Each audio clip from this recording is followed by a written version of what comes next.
Hello everyone, this is Stephen Balch, your instructor for Introduction to Microeconomics at Ozarka College. This morning what I'd like to do is give you a little bit of feedback on the chapters 11 and 12 activities that I finished grading last week. And then I need to tell you a little bit about the next set of activities for chapters 13 and 14 that we have coming up due early next week. All right. So the first thing is, like I said, I did finish grading the chapters 11 and 12 activities last week. Hopefully you've already gone in and looked at your grades for those and looked at the grading comments as well. If you haven't done that, go ahead and do that as soon as possible and let me know if you have any questions at all. I'll be happy to answer any questions that you have. Overall, most of you did well. Especially on the assignment and the discussion. And like I always tell you, I really appreciate the time and effort that most of you are putting in. So keep up the good work on that. We really just have a few weeks left in the semester. So, just keep doing good work and we'll be finished up here before you know it. It's going to go by real fast. So kind of be prepared for that. Let's see, the chapters 11 and 12 test, some of you did well on that, some of you didn't do so well. Just as a reminder, you can take those chapter tests as many times as you want to up until the due date, and your highest grade is automatically recorded. I know I always remind you of that, but just kind of keep that in mind. Let me know if you have any questions about that as well. Alright, so that brings us to what we've got coming up due next. So if we go to the activities page in my Ozarka, of course we didn't have anything due during spring break week, and we don't have anything due this week, but you should be working on the chapters 13 and 14 activities, which are due early next week, specifically Tuesday, April 8th. Alright, so you've had quite a bit of time to be working on these activities. Hopefully you've already started working on them, and you should be, getting close to getting those completed.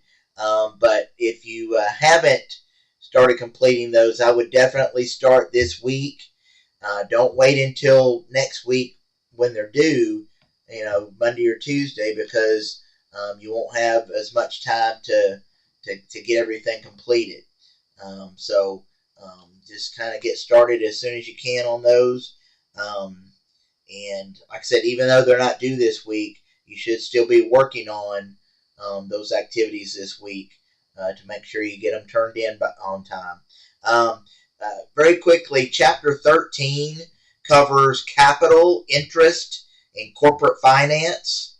All right, we've talked about those topics in just kind of general terms so far, but in Chapter 13, we're going to go into quite a bit of detail and talk about decisions that businesses make that deal with capital and interest and so forth. And then Chapter 14 covers transaction cost and asymmetric information. Okay?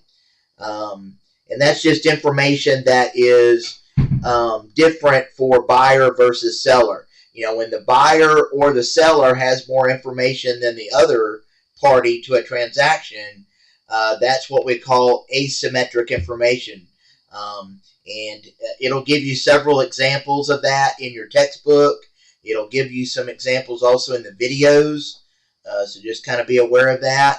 And of course, Chapter 14, like I said, also covers transaction costs, which we've talked about in general terms before, but we're going to get into a lot more detail, and we're going to look at how businesses decide how much information to gather for each decision that it makes. So every decision is going to require some information, and there's going to be a cost associated with that information that is generated and gathered. And the amount of information that you gather to make a good decision is going to be dependent upon things like the risk of making a bad decision, the the dollar amount involved in that decision itself. So you'll be introduced to that in chapter 14. All right, so that's chapters 13 and 14. So just remember all the resources you have. You have your textbook. You have the PowerPoint slides that I posted on the assignment page. And you've also got the videos at the bottom of the assignment page. So you've got a lot of resources there. Just make sure you're using all those. Just as a reminder, make sure you use your own words on the work for this class. If you have questions about that, just let me know. And that's really all I have for you for today. So like I said, keep working hard. Most of you are doing very well in this class, so just keep working hard and kind of finish up the semester strong here. We just have a few weeks left. And other than that, enjoy your weekend, and I will talk to you again sometime, probably the middle to latter part of next week. Thank you.